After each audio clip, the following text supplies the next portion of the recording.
बिस्मिल्लाहिर्रहमानिर्रहीम। अस्सलाम वालेकुम दोस्तों, Mir Khan and you are watching Rahbar academy. दोस्तों आज की इस वीडियो में हम बात करने वाले हैं पीएचपी में इफ एल्स के बारे में। आज हम जानने की कोशिश करेंगे पीएचपी में इफ एल्स का क्या किरदार है, किस तरह से यूज होते हैं, उनका सिंटैक्स कौन सा है। तो चलिए बिना टाइम जाए कि वीडियो को स्टार्ट करते हैं। वीडियो स्टार्ट करने से पहले अगर आपने अभी तक हमारा चैनल सब्सक्राइब नहीं किया, सब्सक्राइब कर लें और साथ लगे बेल आइकन को भी प्रेस कर दें ताकि न्यू आने वाली वीडियोस की नोटिफिकेशन आपको वक्त पर मिल जाए। इफ एल्स का जो सिंटैक्स है वो आपने याद कर लेना है, देख लेना है। बहुत ही सिंपल है, बहुत ही इंटरेस्टिंग है। पीएचपी में 70% इफ एल्स ही इस्तेमाल होती है। आसान है, कोई मुश्किल चीज नहीं है। सिंटैक्स है, यहाँ पे सबसे पहले हम लगाते होते हैं इफ, उसके बाद हम पैरेंथेसिस लगाते हैं, उसके बाद हम लगाते हैं करली ब्रैकेट, इंटर करते हैं और यहाँ पे हम जो कुछ प्रिंट करवाना चाहें प्रिंट करवाते हैं, सेमीकोलन लगाएंगे। उसके बाद हम यहाँ पे लगाते होते हैं एल्स और यहाँ पे फिर एक और कंडीशन लगा के प्रिंट करना होता है। अब यहाँ पे क्या हो रहा है, सबसे पहले ये जो पैरेंथेसिस हैं इसके अंदर हम लगाते होते हैं कंडीशन। उसके बाद अगर वो कंडीशन ट्रू हो जाए, सही हो जाए, तो ये जो पहली करली ब्रैकेट है ये रन हो जाती है। यहाँ पे जो कोड होता है वो रन हो जाता है। अगर वो फॉल्स हो जाए यानी कि गलत हो जाए, रोंग हो जाए, तो फिर वो एल्स में आता है और यहाँ पे जो कोड लिखा होता है उसको प्रिंट कर देता है। मैं अभी आपको कंडीशन लगा के दिखाता हूँ। कंडीशन किस तरह लगती है? कंडीशन लगती होती है कंपैरिजन ऑपरेटर की मदद से, जो कि हम पिछली वीडियो में देख चुके हैं। सबसे पहले मैं एक वेरिएबल लेता हूँ ए, इसको असाइन कर देता हूँ 5। उसके बाद एक और वेरिएबल लेता हूँ बी, इसको असाइन कर देता हूँ मैं 5, सेमीकोलन लगाया। अब क्या करना है, यहाँ पे आया और यहाँ पे मैंने लिखा ए $A इक्वल $B, यानी कि बराबर हैं, ए और बी बराबर हैं। और इको में जाके मैं यहाँ पे प्रिंट करवाता हूँ यस, और एल्स में जाके प्रिंट करवाता हूँ नॉट। कंट्रोल एस करके रिफ्रेश किया, देखें यस हो गया, यानी कि ये जो कंडीशन थी वो ट्रू थी। अब इस 5 को मैं कर देता हूँ 6, तो अभी कौन सा कोड रन होगा? ये नेक्स्ट, ये जो हमने इक्वल करवाया था नॉट में, कंट्रोल एस करके रिफ्रेश किया, नॉट आ गया। उम्मीद है यहाँ तक आपका कॉन्सेप्ट क्लियर हो चुका होगा। अगर आपको कन्फ्यूज़न हो रही है तो मैं इसको थोड़ा सा और सिंपल करता हूँ। ये जो पैरेंथेसिस हैं इसको जस्ट मैंने यहाँ पे स्पेस दी हुई थी और ये देखें ये एल्स हो गया, और इसको मैं यहाँ पे नीचे लाता हूँ और यहाँ पे देखें हमने एक इको टाइप करवाया और ये करली ब्रैकेट में आ गए। अगर ये जो कंडीशन है ये ट्रू हो जाए तो ये जो करली ब्रैकेट हमने लगाई है इसके अंदर जो लिखा है वो रन होता है, अदरवाइज एल्स के पार्ट में चला जाता है। अब देखें अभी नॉट में चला गया, और मैं आमतौर पर इसको इस तरह से वैसे लिखता रहता हूँ क्योंकि मुझे अच्छा लगता है ये पैटर्न, और इसको मैं यहाँ पे इस तरह रखता होता हूँ। आपका जैसे माइंड बने आप लिख लें, कोई इसमें इशू नहीं है। कंट्रोल एस किया, रिफ्रेश किया। अब यहाँ पे हम जो कंपैरिजन ऑपरेटर अप्लाई करते जाएंगे, इक्वल बल्कि आइडेंटिकल का साइन देता हूँ, कंट्रोल एस करके रिफ्रेश करता हूँ, अभी भी नॉट आ रहा है। यहाँ पे मैं करता हूँ 5 करता हूँ, कंट्रोल एस करके रिफ्रेश करता हूँ, यस आ गया, आपस में बराबर है।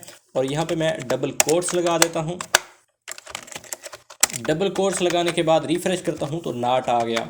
मैंने पिछले वीडियो में आपको बताया था कि ये जो सिंबल होता है ये चेक करता है कि ये आपस में डेटा टाइप्स के लिहाज से भी इक्वल हैं या नहीं। और यहाँ से अगर सिर्फ मैं इक्वल लगाता हूँ, कंट्रोल एस करके रिफ्रेश करता हूँ तो यस चला गया। हालांकि इसकी डेटा टाइप भी डिफरेंट है, लेकिन वो भी 5 है, वो भी 5 है। अगर हम आइडेंटिकल का ऑपरेटर लगाएंगे तो फिर ये नॉट में चला जाएगा। ओके हो गया। अब हम यहाँ पे लगाते हैं लेस देन, यानी कि जो ए है वो छोटा है बी से, क्या होगा? नॉट आएगा। रिफ्रेश किया, नॉट आ गया। ओके, क्योंकि हम गलत बता रहे हैं, और हालांकि ये आपस में इक्वल है, बराबर है। और यहाँ पे बी लगाया और यहाँ पे 5 कर दिया। अब दोबारा हम ग्रेटर देन लगा दें, कंट्रोल एस करके रिफ्रेश करेंगे, फिर भी नॉट आ गया, क्योंकि ये बराबर है। उम्मीद है यहाँ तक आपका कॉन्सेप्ट क्लियर हो चुका होगा कि जब हम किसी भी जगह पे कोई कंडीशन लगाते हैं उसको यस और नो की फॉर्म में हमें रिजल्ट चाहिए होता है, तब हम इफ़ एल्स का इस्तेमाल करते हैं। छोटी सी मैं आपको एक मिसाल देता हूँ कि अगर हम मिसाल के तौर पे आईडी कार्ड बनवाने के लिए हमें एज की ज़रूरत होती है 18+। जब 18 का हो जाए तब वो आईडी कार्ड बनाने के काबिल हो जाता है। अगर 18 से उसकी एज छोटी हो तो वो काबिल नहीं होता, एलिजिबल नहीं होता। अब ये जो ए है इसको यहाँ से मैं ख़त्म कर देता हूँ और यहाँ पे लगाता हूँ मैं 18। अब यहाँ पे लगाएंगे ये जो ए है ये इक्वल होना चाहिए 18 के या बड़ा होना चाहिए। कंट्रोल एस करके रिफ्रेश करता हूँ, देखें नॉट आ गया। और यहाँ पे मैं लिखता हूँ you are eligible, you are eligible for this job. और यहाँ पे लिखता हूँ you are not eligible, you are not. Spelling mistake हो सकती है, इस चीज़ को अपने माइंड से निकाल देना है।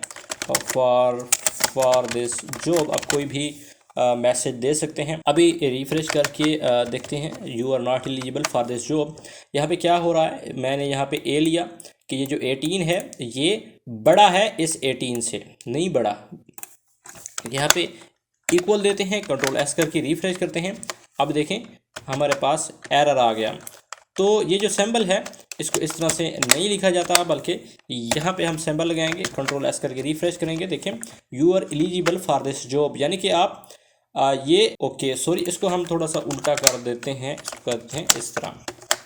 यानी कि ये जो वैल्यू है ये बड़ी होनी चाहिए इस 18 से, तब वो कंडीशन जाएगी ट्रू और या इक्वल हो जाए। अब ये देखें इसको 19 कर देते हैं, कंट्रोल एस करके रिफ्रेश करेंगे, फिर आएगा you are not eligible for this job. ये क्या हो रहा है, यानी कि ये छोटा होना चाहिए या बराबर होना चाहिए, सॉरी ये बड़ा होना चाहिए, इस तरह रिफ्रेश किया। Okay you are eligible for this job. अब ये जो ए है ये बड़ा होना चाहिए या बराबर होना चाहिए। ओके अगर इसको मैं 70 कर देता हूँ फिर ये you are not eligible for this job. और अगर इसको मैं 18 कर देता हूँ फिर भी ये eligible for this job. Okay यहाँ तक आपका कॉन्सेप्ट क्लियर हो चुका होगा कि इफ़ एल्स के लिए इस्तेमाल होता है। एक मैंने आपको लाइफ में से एक मैंने आपको एग्जांपल भी दिखा दी, उसके बाद मैंने कंडीशन भी लगा दी, इफ़ एल्स का कॉन्सेप्ट भी समझा दिया। अगर फिर भी समझ नहीं आई कमेंट्स करें, मैं इंशाल्लाह नेक्स्ट वीडियो बना के आपको दिखा दूंगा। तो चलते हैं और मिलते हैं आपको न्यू वीडियो में, तब तक के लिए अस्सलाम वालेकुम।